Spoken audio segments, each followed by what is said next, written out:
All right, it's time for some weekend shenanigans. God, I can't fucking talk.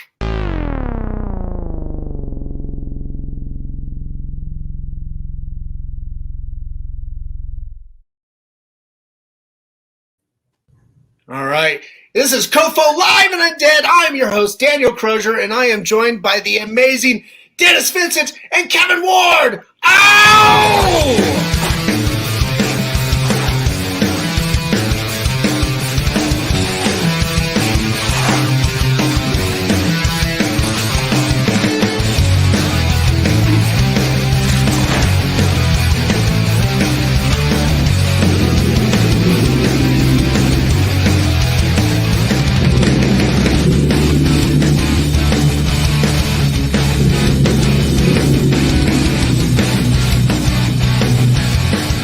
Something on my face.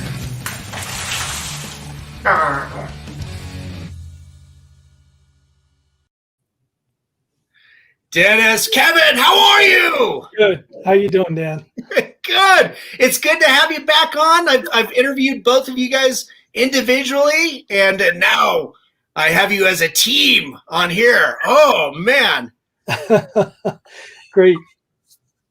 Yeah. And then, Dennis, I forgot that I had you in my intro too. Yes, I know. It was weird.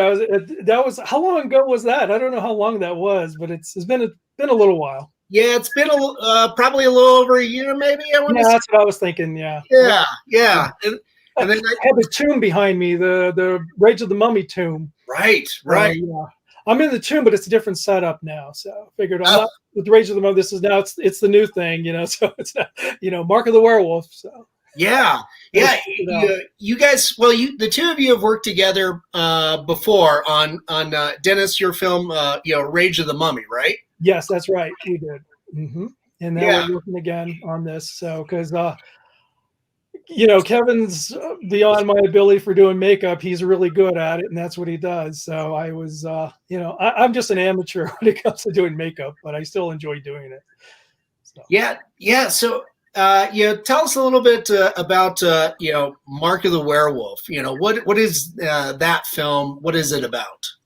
So it's about, in a nutshell, it's a group of city dwellers unwittingly find themselves faced by a deadly werewolf in a countryside cottage. So that's it in a nutshell. But the longer stretch of it is that there's three models, and they go off with their photographer off to New York City, from New York City, and they go to this cottage to do a model session. But the place that they go to the cottage to, it was owned by some woman that was there before, but she lost it due to the fact that she didn't pay her taxes on the property. So she lost it, but she vowed revenge, right? So that's basically the story. So she conjures up a werewolf, and that's what happens. So they find themselves being attacked by a werewolf. So, but it was kind of done in the spirit of Friday the 13th is really what we're going for. So it feels a lot like that. We're hoping that it's going to anyway. Nice. Wow. That's cool. And, Kevon, you designed the werewolf and did, the prosthetics and the makeup, right?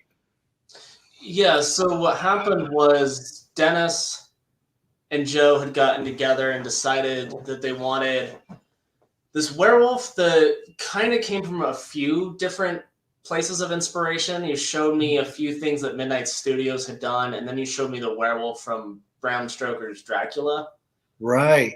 So from there, I did like a sketch or two, but just went straight into sculpting, mostly for the face. I mean, neck down, it's just going to be a muscular, furry beast, right? Mm-hmm. When I was sculpting on the face, I met up with Dennis at the shop. He came over, just pointed out a few things he wanted to change. Wanted the brow to be more menacing. I think he wanted the snout more protruded, just stuff like that. So it was a little bit more Wolfman looking. Mm-hmm. So it had more human in it versus wolf. And so anyways, we made it more beast-like. And that's pretty much what got us to where we are with it. So, I mean, it's interesting because when you design something that's part of a genre, mm-hmm. It's like, you don't really want to reinvent the wheel. You're kind of like adding to the conversation. You're like, all right, so here's another werewolf. Yeah.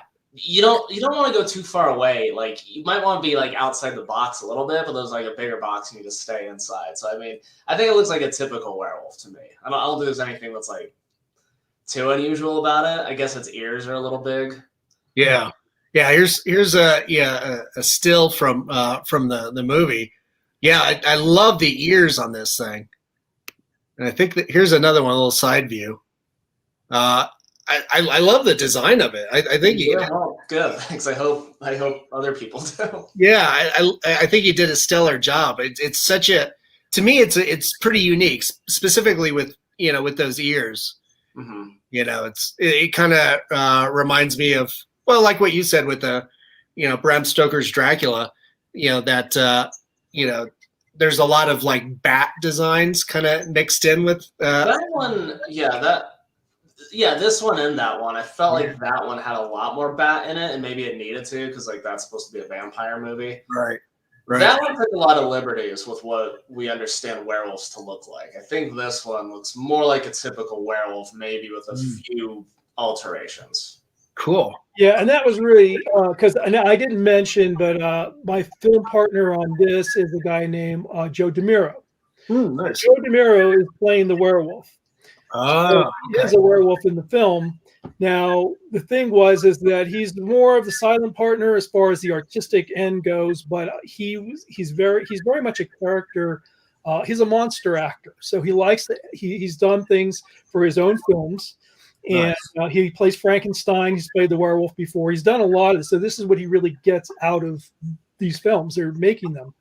So I left it up to him how he wanted the design and all those things. So any instruction I gave to Kevin that we had, it was really through what Joe wanted, not really what I wanted. I kind of left it up to Joe because I figured, well, I want to leave that up to him because I'm more interested in doing the story and how I'm going to direct it. These are the things I was more concerned with. So I tried not to concern myself with so much of the design and left it up to Kevin and Joe. There were some things that Kevin ended up changing on it because first, I think Joe couldn't see that how it was going to turn out, so we weren't really sure.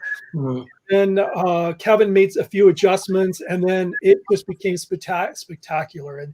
And Joe was like over the moon for how much he liked this werewolf costume, and I did too. I mean, everything Kevin does is amazing. I knew it was going to turn out good.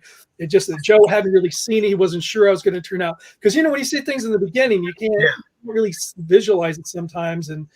But I already knew it was going to come out looking good, and it did. And Joe couldn't believe how good it was. So it was amazing. Now Joe's first did tell Kevin, he goes, I want it to be like Bram Stoker's Dracula. So it was kind of bat-like, and so that was, not the fault of Kevin. He was just following instructions. Yeah. He ended up making it his own. I mean, he ended up changing a little bit, and not everybody sees it, but some people that are real, werewolf.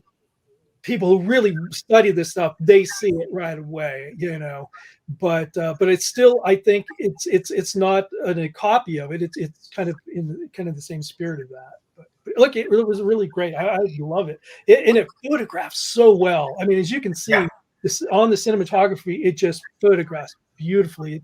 It's the showpiece of the film. I mean, it really is. It's a werewolf movie, so it had to be really good, and it really showed. So Kevin did an amazing job. So we're very, very pleased. Yeah, very much so. When I look at the trailer, it feels like a walking, talking action figure. Yeah. Oh yeah. That's Kevin. That's something that we really appreciate with your eye for creativity. Is you always come up with like unique innovations, whether it's in the makeup or the application and execution. It's always really cool. With something like this, Kevin, like how long did it take for you to come up with the design? I would say not very long at all, because with werewolves, like you kind of have your blueprint already. Like we know that the werewolves are humanoid wolves basically, and there's certain archetypes that you're just going to go along with. I mean, typically it's going to be like muscular, so it'll have like the shape of kind of a bodybuilder. It'll have big deltoids. It'll have big like triceps, and the face you'll just make it as canine as possible. So I mean, the design is like, the design has existed for decades, right? So I don't think I spent a lot of time on the design before actually going to clay, because I think a lot of times like that's where the design happens, is once you actually start creating it, because then you see what it's supposed to look like. And then once like you have part of the face sculpted, you'll think, okay, like now that I have this, I think I know what'll look good with that. And you end up getting more inspired through the process of actually making something than trying to make like a bunch of perfect sketches first. Like I don't really like to work that way. Some people do. Yeah. A few sketches to satisfy the client if I need to. Okay. It's easier if I just get some directives and then just go straight from there into it. So I don't really think I spent much time designing it. Like I don't think I did, other than just like working on it and then taking advice as I went. I think the design process was synchronized with the actual fabrication process. Nice. Yeah. When doing the fabrication process, and and then kind of innovating, a little bit as you go. Did you have to oh, okay, this isn't going to work, or make a lot of different decisions, or was it pretty much straightforward? And there you go. Especially with the werewolf design, like you mentioned, it's pretty well laid out, and it's one of those iconic monsters of film, that things are laid out for you, and it's just putting your own stamp on it. I don't think there was. Your question was, did I alter it as I went? Was that? Yeah. Do you just kind of design and innovate as you go? Apart from what I mentioned already, I don't think so, because Dennis and I met up to go over the face while it was still in clay, so still editable at that point. We just took it more from wolf man to wolf, because it's like the werewolf is somewhere between man and wolf, so it's like on the spectrum, is it more human looking? Like was it Lon Chaney that played the first werewolf? Right, in the Wolfman? The Wolfman, was that Lon Chaney? Yeah. Okay. Well, technically, the first one was Henry Hall, and which is the one I'm thinking of? The black. Most popular is still the Lon Chaney one, though. From 19. I'm thinking of the Wolf. That's the popular one. And then what was it? Curse of the Werewolf, or what? That silent film? Yeah, that. No, I don't think there was. Was there a silent one? I don't remember that one. I could have sworn there was one. Universal did one before the one with Lon Chaney. Oh. The first to me was the Lon Chaney one. I remember watching. Yeah, right. I remember I was like in preschool watching this black and white movie and being entertained by it the whole time. So, yeah, that would be the one. That's probably that one. That one was more on the human looking side, right? Which is kind of what I had sculpted originally, and the reason why is because when prosthetics are like smaller, they'll react to the face more. Like once you scale up something, it's harder to emote it. Like I tell actors in makeup all the time, like it feels weird but looks good to like just really be expressive with it. Yeah. I was hesitant on this one, but I think the right decision was made to bulk it out, because even though it's got a sculpted angry brow, it's got a long snout, it actually still emotes surprisingly well. So I think that's why I was afraid to kind of take it too far at first. Turns out it's fine, because he's always going to look menacing. You don't need a whole lot of range of emotions in him. He's pretty much always going to look mean and scary. Yeah. Like, what else do you need? Oh, you mean you're afraid it was going to be too exaggerated? You mean? Well, usually if this was something else, if this was a character that had to have a lot of range, scared, happy, sad, whatever, you wouldn't want to sculpt an expression into it. Gotcha. Yeah. Okay. This one does though. It's got that furrowed brow, so it's got an expression already sculpted into it. Yeah, that's true. That's about the only expression the werewolf was ever going to make. He's not going to make a sad puppy face ever. Let's hope not. He's not going to smile. Imagine a melancholy werewolf. Yeah. I mean, I think it'd be funny if we're making a comedy. I think we should. Sits around and listens to like goth music and the occasional Cradle of Filth album. Oh, this is great. Hey, we're getting some comments coming in. Nico came in. He's a big fan. Mark of the Werewolf is going to be awesome. Mm-hmm. And he had a question too. What kind of inspiration did you draw? Did you go back and watch films like Monster Squad or Dog Soldiers for inspiration? No, it was just Friday the 13th. That was my inspiration. That was really it. Yeah. I've seen these movies and they're good, but no. And my favorite werewolf movie is American Werewolf in London. So that's, Yeah. Landis. That's the one I like. Now Joe DeMiro, he tends to like The Howling, which I think is a good film. It's okay, but for me, nothing beats that one. But no, I would say Friday the 13th was my biggest inspiration for this film. For this project, or not? Yeah. Nice. That's pretty cool. And I would say the reason I would say this is because the thing is that the werewolf isn't like most werewolf movies where it's a person who is bit and then turns into a werewolf. It isn't that at all. He's been conjured, so it's a spiritual thing. It's a little bit different. So it's a different take on the film. Yeah. So I concentrated mostly around the characters, and the werewolf, appears, of course, and it's prominent, and it will satisfy people who like werewolf movies, believe me. Nice. But it wasn't other werewolf movies because it would have been a different take. It would have been someone got bit, they're going through, and so it was a little different. That's cool. With it being such drawing so much inspiration from the Friday the 13th movies, bring kids around the campfire. I wanted to share some of the amazing stills. Oh yeah. Yeah, you got the campfire stuff. Yeah. Uh-huh. Now, Kevin, were you able to? You like to get in front of the camera too and act. Were you able to participate in that as well? I did. Yeah, I am the first person you see, I believe. Oh, right.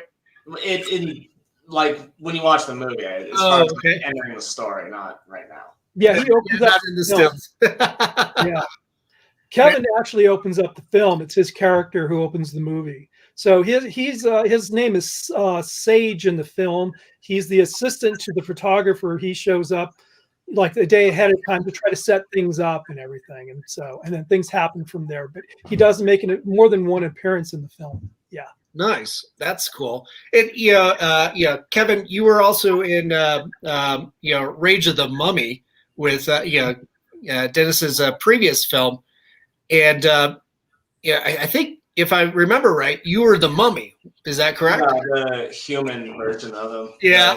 Yeah, he was the human version. I played the mummy. I was actually the guy in the costume walking around because you can rely on yourself, right, all the time. So I used myself. That was the only reason. But Kevin, now he did play the mummy, but the human version of it. So, and he played the old man version of it too. So, and he did that makeup, which was really good. And yeah. Nice. That's awesome. You guys shot Mark of the Werewolf in New York, correct? New York State, upstate? We shot it in 2 locations. We shot it in Binghamton, New York, or just outside of Binghamton, which was a place called oh my gosh, I'm forgetting the name. Something Flats. I can't remember now what the name of it is. Smithville Flats, New York. Okay. And it's just a small, sleepy town, beautiful place, and has a beautiful lake. It's a lot like Friday the 13th. It looks just like the opening of Friday the 13th, all of that. Ooh. And then we shot also in 50 minutes away in Great Bend, Pennsylvania. So we shot in 2 locations, and then I shot some of the scenes here in Colorado. So we used some of the actors here, and we did shoot some scenes out here as well. And now we didn't complete the film because we had 5 days of rain. Oh, shoot. And, I had everyone up there. So we had Mark Stephen Grove, who was our stunt coordinator, and he had Sarah up there with Nate. And they came up there, and I think we lost 3 days with them because it was just raining. We couldn't do anything. I had to rewrite scenes and redo things with the scenes, which I didn't want to do. Nobody wants to do, but I had to make changes. So the scenes, instead of taking outside, we had to take place indoors. But where I was at last minute trying to, compensate for that, and I wasn't too happy about it. But we lost 5 days to rain out of 17-day shoot. So we lost a lot of the film. And so I'm going back this summer. And Kevin's coming along as well, and we're going to reshoot what I didn't get shot, and we're going to be able to complete it. It'll be ready by October. So half the film is shot. I got 52 minutes already edited. It's edited and ready to go. So that's where I am with that. Nice. It was just rain. We got rained out. It was just a sad thing, but it happened. So I got a second chance. Yeah. With that, you mentioned that you were able to rewrite a few scenes and put them indoors. Being kind of a smaller picture project, independent project. Do you find that when curveballs get thrown your way like that, you've got the flexibility to adapt? Yeah, sometimes it's okay. Sometimes it actually works in your favor. There's things that happen. I think when I write a script, sometimes I don't have the luxury of having a table read or doing rehearsals, which a lot of independents don't. Right. And so a lot of times you see what you've written when it takes place right in front of you, and you kind of go, "Oh my God, what did I write? What did I do?" Right. And you try to you start making adjustments and changes, but a lot of times the actors bring things to the table you've never envisioned. Whether it's a personality change or they have ideas about things. So I really see film as really being a very something that we do together as we build this together. And a lot of that happened. Some of it worked, some of it doesn't work, And I think when I made some of these alterations and changes, I don't think any of it worked. I really thought. So I think some of it we're going to have to reshoot. Okay. I will keep, but some of it I think it's going to have to change back to my original vision that I had for the original script. So some of it worked, but again, some of it didn't. That's how it happened. Yeah. How many more days of shooting do you think you have? I don't know till I actually go back and look at that. I'll know by the end of the month. But I don't know. I don't think it'll be more than a week. Oh, okay. Shooting. I think we'll probably be good that way. But I mean, I'm not for sure. But that's what I'm guessing. Yeah. Yeah. Kevin, you looking forward to going back to New York? Yeah, I love going to New York. So. I am definitely okay with it. Nice. Anytime someone needs me in New York, just let me know. Yeah. No, that's cool. With the werewolf and the makeup too. The creature eviscerating. Some of the campers, the models, and everything.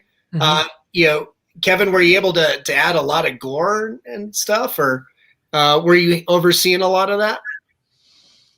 Most of it, I don't know if I was there for every gore shot. No, because even Mark and his team helped us out as well with some of the gore scenes. So, but like I said, some of the scenes I don't know if they work for my original vision, so we may have to redo some of these again. Okay. But I think he'll be there a little bit more for this next coming around, And I know he's going to help me with some of these scenes that we have to do. The gore. Yeah, the gore is hard, especially if you start doing blood effects, because it's hard to control those things, especially if you're hooking up rigs and you're using fluids and stuff. Like, it doesn't always go the way you want it to. And then if you want to reset, you have to clean up and then reset. And then it's still dry, and you have to clean that up. It's actually a lot easier to make a full creature and just put your actor in it. Yeah, I think that's a lot easier to do than a film where you have to do blood effects. Yeah, because I think a lot of it you have to prepare. Yeah, and that was something I didn't realize. That was another thing that I learned, because I'd never done a feature where I went, consecutive days. We shoot 17 consecutive days of shooting. I had never done that. Everything I had done, like when I did Rage, I worked mostly on the weekends. Because that's when you have the actors available. So you have the luxury to set your scenes up, your locations and things like that. So you're not working every day, but you work for the weekends, and you got plenty of time to get everything organized and set up. But in this case, it was just boom, boom, boom. And then when we had to do his effects, they took a full day, and it was like I had other things on what I had to shoot. So that was something I learned, that I need. If I'm going to do a special effect, it's going to take a full day to do it.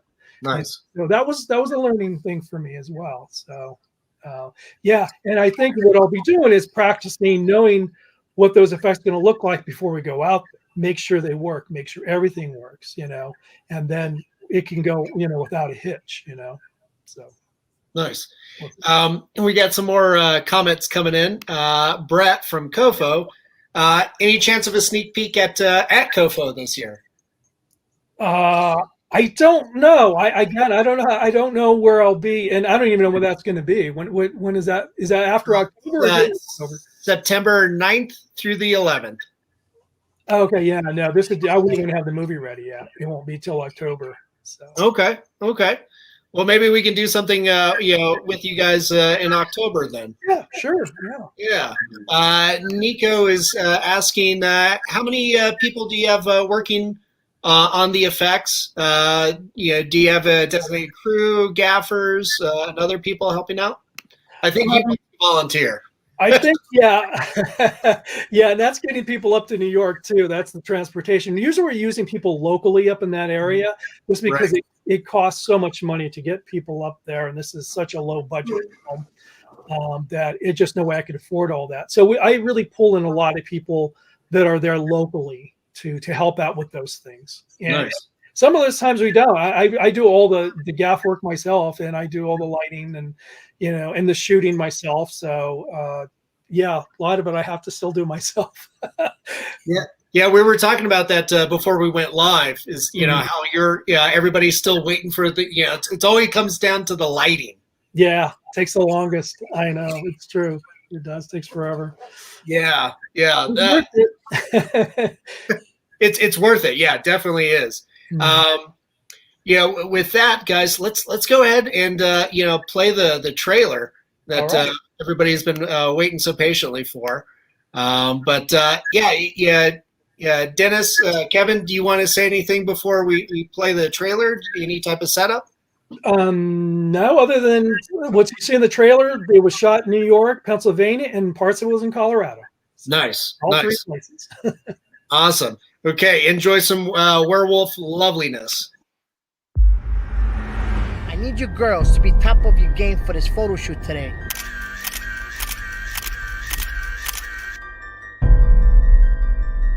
And when we're done, you can party yourselves to death. Hell yeah! They're here!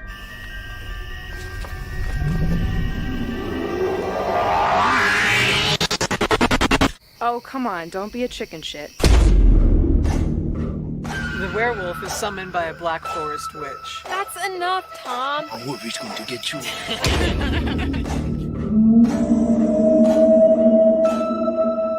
What? Do you think they were actually attacked by a werewolf? Sure, why not?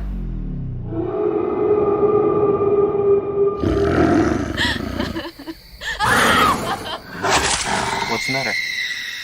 Did you hear that? This is actually a headband.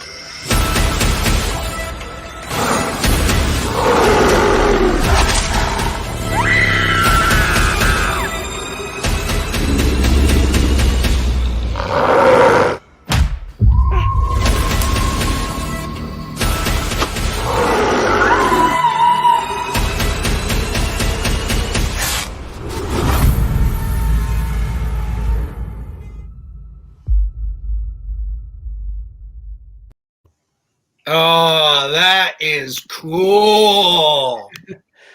Oh, holy shit, guys. I can't wait for that one. Yeah, me too. Got to put a lot of work still into it, but for what we shot, that's what we have so far. So we got another more to shoot, but I think it's going to turn out really well. I'm very happy with what we've shot. I think it's come a long way. I've learned a lot in shooting and as well. So just a lot of work, but it looks good. Yeah, it looks really good. Thanks. From the help of all the actors and, Mark Stephen Grove, I don't know if you know him, but he's, and his team and Kevin, everybody comes together with their talents and you get something that looks like that, Yeah. It really is an effort for all of it, to come up with something that looks like that. So anyway, I'm pleased with it so far.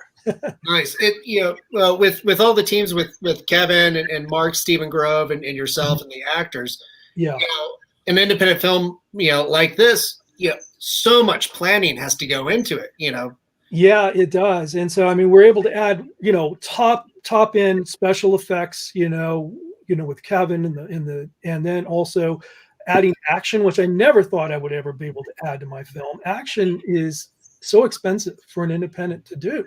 Right. And we're able to now add action sequences and things, and it's a dream. It's really nice. Nice. That's so cool. Kevin, I know you've back from the days of Sci-Fi Channel's Face Off, the competition show, and of course your own series, Bored as Hell. You never seem to have any shortage of projects that you're involved in. Along with finishing this, what are you doing these days? So I've been working on an animation for the past couple of years. It's going by really slow because animation. Yeah. Anyways, I'm trying to learn more of that process because there's some other mediums I want to work with. And then lately I've just been taking on a lot of other gigs, working on other people's productions. I've been working on something that's being shot at the Auraria campus right now. So that's a dark comedy that has some trauma makeup in it because, people get into accidents, die and get ran over, someone gets hit in half a tire iron. Like there's just like it's a fun, gory film I've been working on. And then trauma sounds like fun. Trauma is fun. There's also a shoot coming up in New Mexico that I just got hired to work on. They need some pig carcasses. Oh, wow. See, I know that's what's kind of funny about my job is I don't know who's going to find me and what they're going to ask for. I mean, right.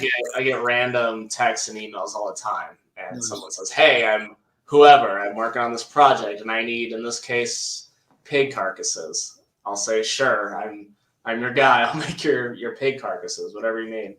Right. Oh, nice. Well, Mexico's great. Be careful what you eat and drink down there. Okay. Yeah. New Mexico, though. What's that? New Mexico. Oh, New Mexico. I'm sorry. I heard Mexico. I mean, that might still be good advice. Yeah. Well, New Mexico is a lot easier, Actually, I'm going to both. Actually, I'm going to Mexico next month, but that's for pleasure. Oh, cool. That's like vacation Mexico. Excellent. Have fun down there. That's cool. Yeah. Dennis, you're working on a house project right now. Yeah, we're doing that because that's how I'm getting my money to go out to New York and finish this movie up. So we all got to do something, right? Right. So our money as independents, and I was doing a lot of Uber driving, but hey, I don't have to do it now. Now I can do some house projects with putting in baseboards and things like that, and screen rooms, and I'll be able to have the money to go out this summer and finish this project up. So man, it'll happen. It's going to happen. This movie's going to be done. So. No, I can't wait. And then you're getting all of your cast and crew together. They decided to come back. I kind of had to get on my knees, and I'm in my 60s, and I'm begging them, please help me finish this movie. And I think they wanted to do it. They wanted to do it. So there's a lot of pride in what they do, and I think they had a lot of belief in the project. So they all said yes. I was very excited and happy about that. So we got everybody back. Be able to complete the project. So hopefully we got all the wardrobe still. Yeah. Which is a thing, So we all have the wardrobe. It will be good. And that's, I don't know. That's all I can say. Other than it's been a lot of work. Yeah.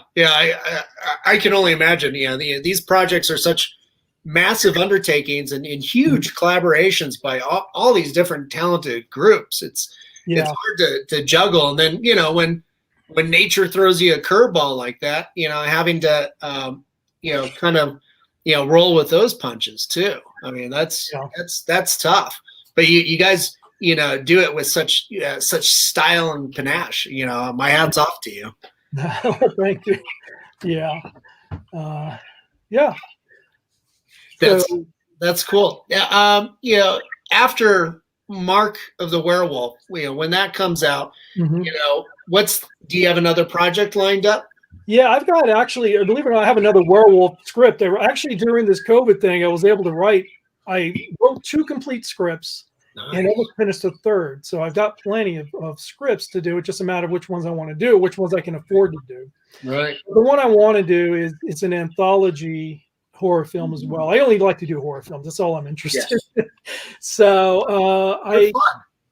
so I want to do something with this anthology that I'm working on, I've got the story complete, but I really can't focus on it because I'm really focusing all my thoughts on getting this completed, this Mark of the Werewolf. Yeah. But that will be the next project, and it's easier to digest this because if it's an anthology, which it's a better thing to do in some ways, is because you can break it down. They're just shorts that they're more manageable. Yeah. Something of this size, doing a full 90-minute script is a lot harder to do and to keep people together. This, you only have to have people for a few days and you wrap them out, you go to the next story, you go to the next, so it's easier to do than something this. So I think that's why they're popular for independents to do these anthologies. But it's either anthology or there's this other one I wanted to do is based on the cosmic creature that I was originally doing years ago. I still have the costume, and I want to make this story before that costume falls into disarray, And so I have that script as well, completed as well, that I want to do. That movie. So I have options. Okay, this cosmic creature, just like some kind of space alien, or is it like? Kind of. It is. Yeah, it depends because I actually wrote 3 stories based on that, and just took different angles on it. And so the latest angle I have on it is that it kind of comes from outer space. Yeah. Okay. And then goes from there, but I don't want to give too much yet on that. But it's funny, and it's kind of a throwback to the old 60s, late 50s kind of movies. Yeah. And the movie that I was most influenced from that is The She Creature. I don't know if you're familiar with the She Creature movie from 1957. I guess not. No, I'm not. That movie I really, really like, and that was my inspiration for this film. Kevin, have you seen that movie? No.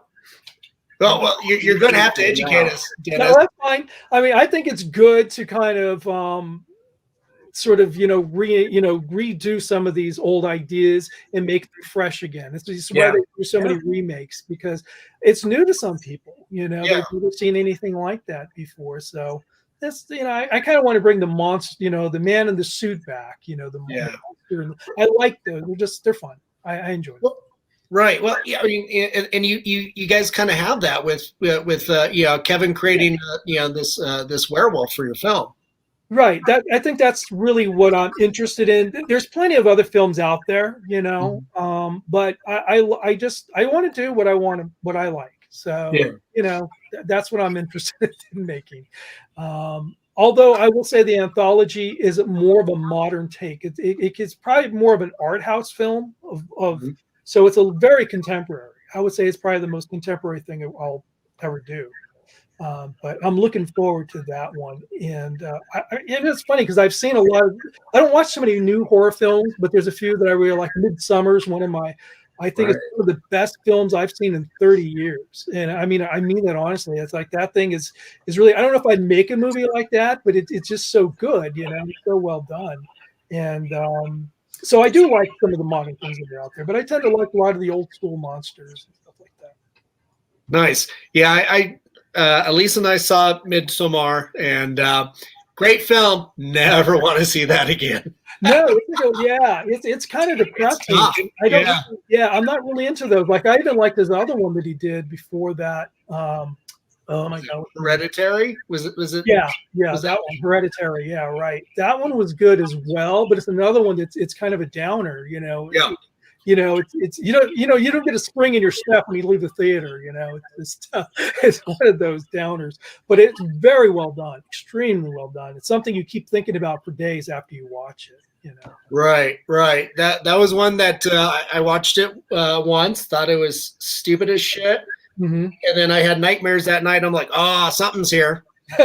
Something's here. So that one I will rewatch. The speaking of like projects that give you like spring in your step, Kevin, with Bored as Hell. I do have to ask: are we going to see another season? Because that's such a fun, it's fun. It's fun to make too. I don't know. It's so hard.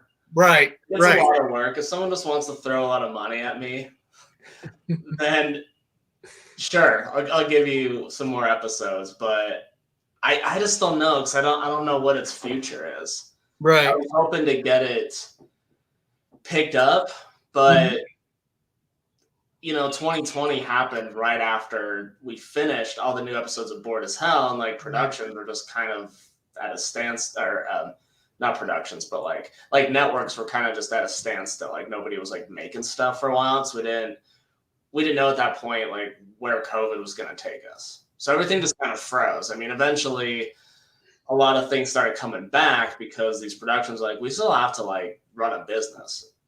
Yep. But what I'm trying to say is like I just I didn't think that like knocking on any doors was really going to be worth my time while that was going on.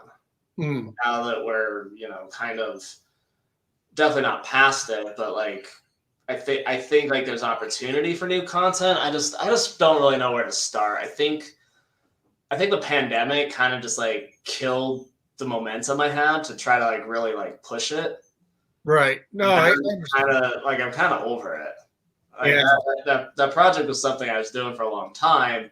Now I want to move on to something else. I wish somebody who loves the marketing side of it would just do it for me. And then we could work out a pay cut. Yeah. I'd be very generous. I'll give you, I don't know. Maybe well, that's a percentage.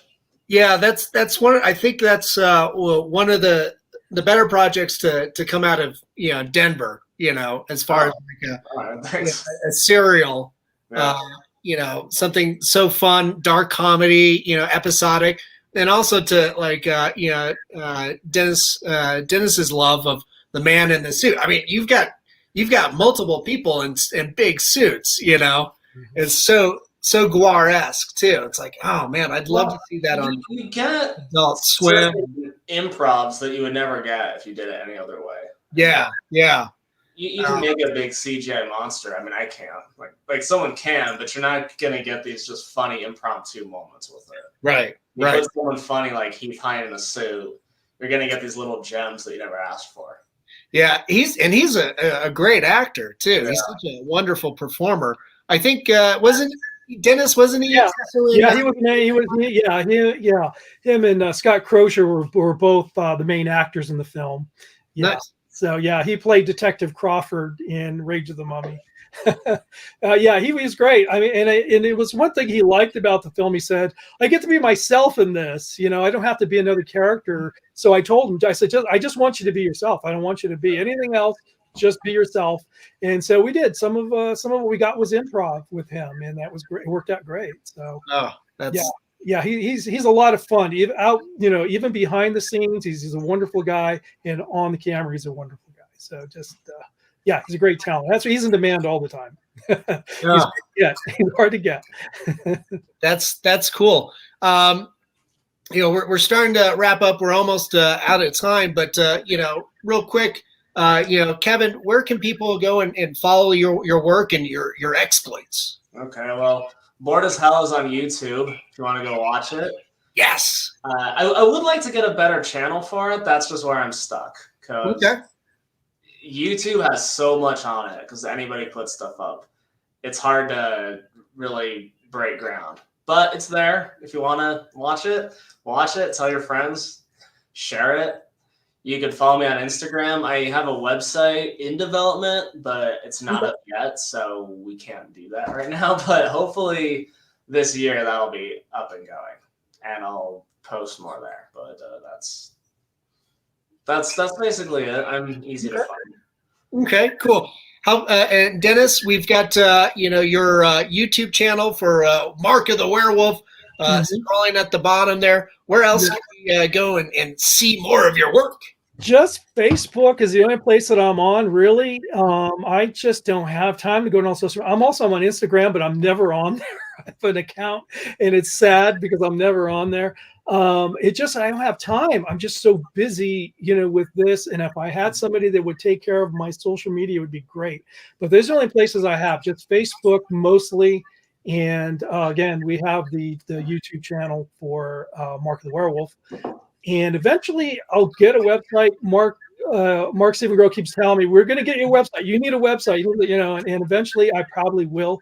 But that's probably going to be after I finish this movie, so then I can recollect and get everything together. But right now, those are the places really that I have anything. But we're going to start posting a lot on YouTube for Mark the Werewolf. We're going to try to keep content going, at least probably 2 a month until we release it. So we'll be putting things behind the scenes, any update. So nice. I'll be on there. That's cool. Nico just suggested do a werewolf versus a mass slasher movie. Okay, sure. I'll definitely think about that. I'll consider it for sure. Maybe that fits in the anthology. I don't know. We'll see how this one goes. We'll see with the response on this, and then definitely. Yeah. Well, it sounds like, there's definitely a need for like local filmmakers to have some kind of, marketing group team or something. Mm-hmm. Yeah, I think so. Yeah. I think artists just need marketers because we hate marketing. Yeah.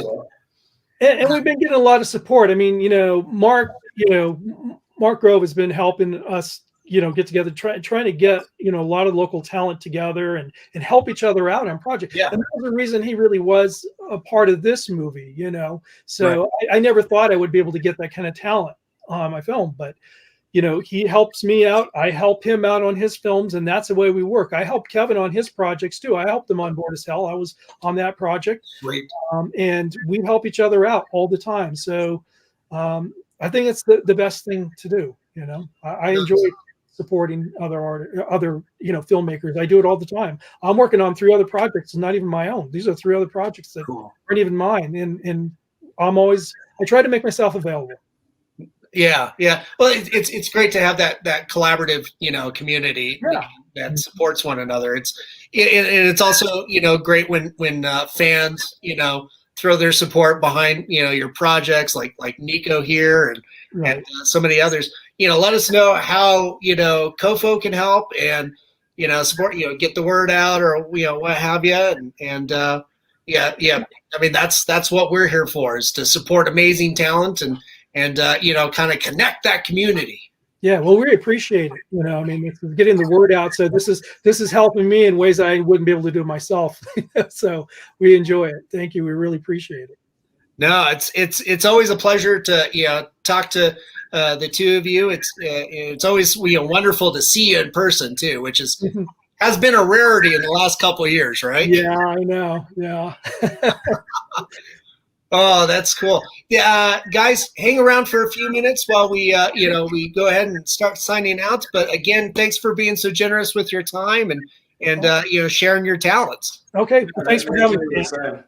Yeah, thank you. And to everybody that tuned in, thanks for tuning in. Make sure after this broadcast, go look up Dennis and Kevin and all the amazing work that they're putting out there. And of course, to our supportive friends out there, we've got Hellfire Entertainment. Thanks for rebroadcasting us on your social media, and of course our friends at Mutiny Cafe. Unfortunately, we had a near-death situation. Matt's in intensive care, so our hearts, our love and our hearts go out to Matt while he's making his recovery. And of course, our friends at Groovy TV. We lost Groovy last year, but we carry on in your stead. And to Alien Donut Films, our sponsors. Thanks to Bill and Angela over there for putting up with my shit. And then, my producers, Stefan Santa Cruz and Amanda Armstrong. Thanks for all your support. And, guys out there, tuning in. Make sure to take care of each other during these tough times. And remember, we love you. Have a good afternoon. We'll see